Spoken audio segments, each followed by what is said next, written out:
রূপক চট্টরাজের কবিতা সেই মেয়েটা। আজকে মাগো তোমায় একটা গল্প বলি। স্কুলের ওই সামনে যে এক ছোট্ট গলি, ছোট্ট মেয়ে দাঁড়িয়েছিল একা একা, কোঁচড়ে তার চাঁপা টগর যাচ্ছে দেখা। স্কুলটা যে না আমার হলো ছুটি, টিফিন খাওয়া হয়নি, ছিল দুটো রুটি। ফুলের লোভে কাছে গিয়ে বলি তাকে, ভয়তেও কুঁচড় খালি আগলে রাখে।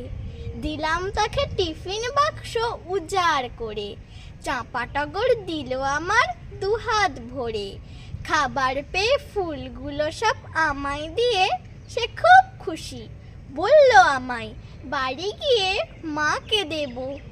মায়ের অসুখ, খারাপ মনও, কাল থেকে মা দেয়নি মুখে খাবার কোনো।